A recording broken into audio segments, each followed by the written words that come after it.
Hello दोस्तों, welcome to money stocks. तो इस वीडियो के अंदर हम लोग बात करने वाले हैं मल्टीपल स्टॉक्स के बारे में। तो चलिए सबसे पहले हम लोग डिस्कस करेंगे टाटा पावर के बारे में। तो जहां हमें टाटा पावर के अंदर कहीं ना कहीं 2.5% तक की जंप देखने को मिल चुकी है एंड 442 रुपीज़ के आसपास हमें आज के दिन क्लोजिंग नज़र आ चुकी है। तो दोस्तों टाटा पावर की अगर बात की जाए तो आप सभी को पता होगा कि आने वाले फ्यूचर में कितना ज़्यादा कंपनी डिमांड हमें फुलफिल करने वाला है। एंड जो भी कंपनी डिमांड फुलफिल करेगा वो कंपनी का जो रेवेन्यूज है एंड जो कंपनी का प्रॉफिट्स है वो बहुत 2 गुना स्पीड से हमें आगे बढ़ेगा। एंड टाटा पावर का बिजनेस आप सभी को पता है कि ये कंपनी पावर सेक्टर से भी बिलोंग करता है, रिन्यूएबल एनर्जीज के अंदर भी काम करता है, सोलर रूफटॉप के अंदर तो ये कंपनी नंबर 1 है। उसके साथ साथ ये कंपनी इलेक्ट्रिक व्हीकल के लिए चार्जिंग इंफ्रास्ट्रक्चर जनरेट कर रहा है, राइट। यानी कि ढेर सारे सेगमेंट्स के अंदर, ढेर सारे सेक्टर के अंदर काम कर रहा है, जो सेक्टर आने वाले फ्यूचर में बहुत ज़्यादा तेज़ी से हमें आगे ग्रो होने वाला है। एंड ऐसी जो कंपनी आने वाले फ्यूचर में जो सेक्टर ग्रो होने वाला है उसके ऊपर काम करेगा, वो कंपनी के अंदर बहुत कम समय के अंदर ग्रोथ आएगा। अभी अगर आप एक पॉइंट ऑब्जर्व करके चलेंगे तो फाइनली टाटा पावर की अगर बात की जाए तो जैसे लेवल्स का बहुत जल्द कंपनी ब्रेकआउट करेगा और जैसे कंपनी लेवल से निकलेगा आप देखना बहुत अच्छी खासी तेजी हमें कंटिन्यू होगा। तो सबसे पहले हम लोग क्या करेंगे, टाटा पावर के अंदर एक अपडेट आया है तो उस अपडेट के बारे में हम जानेंगे और इस अपडेट्स का क्या बेनिफिट्स मिलेगा या फिर नहीं मिलेगा उसके ऊपर डिस्कस करेंगे। तो वर्ल्ड बैंक के द्वारा एक रिपोर्ट हमें पब्लिश किया है टाटा पावर से रिलेटेड। इनके द्वारा ये बोला गया है कि कंपनी बहुत ज़्यादा इनिशिएटिव्स ले रही है एंड अच्छी खासी कंपनी रिन्यूएबल एनर्जीज के अंदर काम कर रहा है, सोलर रूफटॉप के अंदर काम कर रहा है। उसके साथ साथ जो टाटा पावर है जो रिन्यूएबल एनर्जीज को बूस्ट करने के लिए बहुत सारी चीज़ें हमें किया जा रहा है। उसके साथ साथ आप यहाँ भी आप देख सकते हो कि the world bank report acknowledges the Tata power leadership in fostering a sustainable and inclusive energy ecosystem through technological innovation. The initiative not only support India's transition towards cleaner energy solution but also empower consumers by giving them more control over their energy consumption and cost. यानी कि कहीं ना कहीं अगर आप observe करेंगे ना तो ये न्यूज़ का बेनिफिट्स क्या मिलने वाला है। वर्ल्ड बैंक के द्वारा ये बोला गया है, कमिटमेंट किया गया है या फिर वर्ल्ड बैंक के द्वारा बहुत ज़्यादा अप्रिशिएट किया गया है कि कंपनी बहुत अच्छे खासे इनोवेशंस को लेके या फिर आने वाले फ्यूचर में सस्टेनेबल इंडिया को लेके बहुत ज़्यादा फोकस कर रहा है। एंड आप सभी को पता है कि गवर्नमेंट भी बहुत ज़्यादा इनिशिएटिव्स ले रहा है रिन्यूएबल एनर्जीज को लेके, क्लीन एनर्जीज को लेके एंड ग्रीन एनर्जीज को लेके।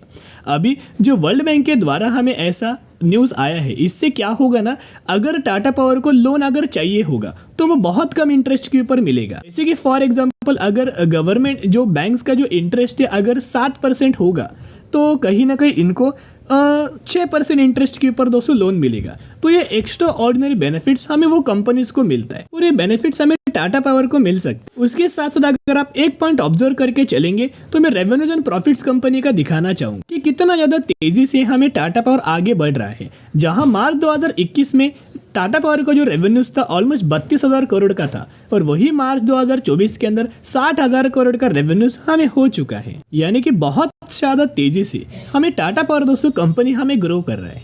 उसके साथ साथ कंपनी का प्रॉफिट्स भी अगर आप चेकआउट करेंगे तो 1400 करोड़, 2100 करोड़, 3800 करोड़, 4280 करोड़ लगातार कंपनी का प्रॉफिट्स भी हमें ग्रो हो रहा है। और बेसिकली जो बड़े बड़े इन्वेस्टर्स होते हैं, कंसल्टेंसीज होते हैं, बड़े बड़े जो प्लेयर्स होते हैं वो अच्छी कंपनीज के ही अंदर निवेश करते हैं। And currently Tata power fundamentally company strong है, पैरामीटर्स भी बहुत अच्छा खासा ग्रो हो रहा है एंड उसके साथ साथ बड़े बड़े प्लेयर्स की एंट्री भी हो रहा है।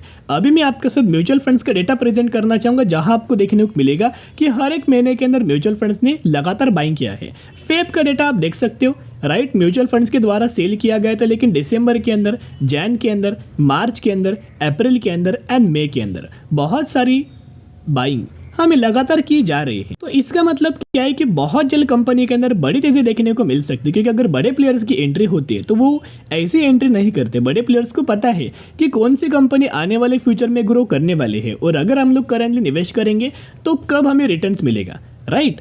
तो इसी वजह से म्यूचुअल फंड्स हमें इन्वेस्ट कर रहे हैं। अभी हम आ चुके कंपनी के टेक्निकल चार्ट्स के अंदर, क्योंकि एक टेक्निकल चार्ट्स के अंदर एक पैटर्न हमें क्रिएट हुआ था जो कि मैंने बहुत बार आपके साथ शेयर किया था। ऑलमोस्ट कल के दिन भी हमने बात किया था, राइट। परसों के दिन हमने बात किया था दोस्तों। तो यहाँ से क्या है ना, नीचे से एक ट्रेड लाइन हमें देखने को मिल रहा है। ये trend line as a support हमें लगातार एक्ट कर रहा है। जब भी कंपनी ट्रेड लाइन पर आता है ना, लगातार कंपनी मल्टीपल टाइम्स हमें सपोर्ट लेता है। एंड करंटली अगर आप देखोगे जो टाटा पावर है वही लेवल्स के ऊपर हमें ट्रेड कर रहा है, राइट। तो यहाँ बाइंग करने के लिए ग्रेट अपॉर्चुनिटीज, क्योंकि यहाँ से जब कंपनी निकलेगा और ये लेवल्स को कंपनी जब निकालेगा ना 460 रुपए का, आप देखना कितना ज़्यादा हमें तेजी नजर आएगा, राइट। तो अगर आपको टाटा पावर के अंदर निवेश करना है और बड़ी रैली आपको अगर मिस नहीं करनी है तो जरूर कंपनी के अंदर buy on the strategy apply करना, क्योंकि ऐसा मौका आपको बार बार आने वाले फ्यूचर में नहीं मिलेगा। तो चलिए अभी हम बात करने वाले हैं IRFC के बारे में। तो IRFC की अगर बात की जाए तो आज के दिन भी कंपनी के अंदर ऑलमोस्ट हमें 1% तक का गिरावट हुआ।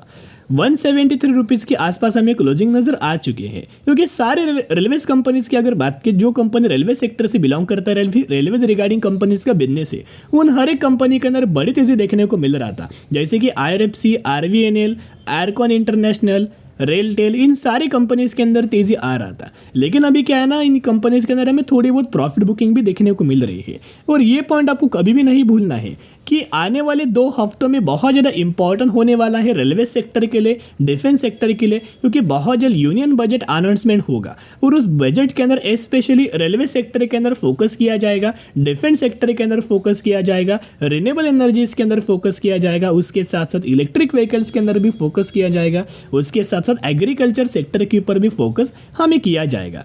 तो कहीं ना कहीं सारी कंपनीज के अंदर फिर एक बुल रन हमें देखने को मिल सकता है। और IRFC कंपनी कोई बुरा कंपनी नहीं है, फंडामेंटली कंपनी स्ट्रांग है और एक लगातार कंपनी पैटर्न क्रिएट कर रहा है। जब भी कंपनी के अंदर तेजी आता है उसके बाद कंपनी कंसोलिडेट करता है, फिर तेजी, फिर कंसोलिडेशन, फिर तेजी, फिर कंसोलिडेशन। अभी फिर कंपनी के अंदर तेजी आएगा और उसके बाद फिर कंसोलिडेशन देखने को मिलेगा। यही पैटर्न कंपनी लगातार बार बार दोस्तों कंपनी अपने चार्ट्स के अंदर हमें पेश कर रहा है। तो ये यूनिक पैटर्न हमें कंपनी के द्वारा हमें क्रिएट किया गया है। IRFC कंपनी बिजनेस क्या करता है ना, इंडियन रेलवे को ये कंपनी फाइनेंस प्रोवाइड करता है। ये रेलवे सेक्टर से नहीं बल्कि फाइनेंस सेक्टर, NBFC सेक्टर से कंपनी बिलोंग करता है। लेकिन जो सर्विसेज है वो रेलवेज कंपनीज को प्रोवाइड करता है, जो लोन है, जो फाइनेंस है वो रेलवे सेक्टर को प्रोवाइड करता है, रेलवेज कंपनीज को प्रोवाइड करता है, जिस वजह से कंपनी बहुत अच्छा खासा ग्रो कर रहा है।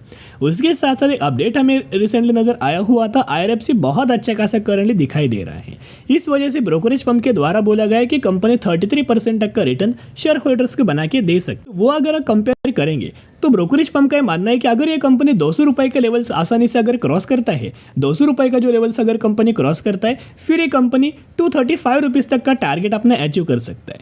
और इसके हिसाब से करंट प्राइस तक अगर आप कंपेयर करेंगे तो आपको 33% तक का रिटर्न IRFC कंपनी के अंदर मिल सकता है। उसके साथ साथ IRFC कंपनी के अंदर आफ्टर मार्केट ऑर्डर भी बहुत बड़ा लगा हुआ है, क्योंकि अगर आप देखोगे ये ऑर्डर लगा है बाइंग साइड के लिए, जो कि 53,000 क्वांटिटीज का आफ्टर मार्केट ऑर्डर लगा हुआ है करंट प्राइस के ऊपर। तो बहुत ज़्यादा चांसेस ये है कि जैसे अभी कल के दिन मार्केट दोस्तों ओपन होगा, बहुत अच्छी खासी रैली, बहुत अच्छी खासी तेजी हमें देखने को मिल सकती है। एंड बहुत जल्द बजट भी आने वाला है। इस हिसाब से इन सारी के सारी कंपनी जो मैंने आपके साथ शेयर किया, जिन सेक्टर के बारे में मैंने आपके साथ बात किया, वो हर एक सेक्टर बहुत ज़्यादा ट्रेंडिंग हो सकती है। तो एक ही रिक्वेस्ट करना चाहूँगा, जरूर कंपनी के अंदर buy on the strategy apply करना, ऐसा मौका बार बार आपको नहीं मिलेगा।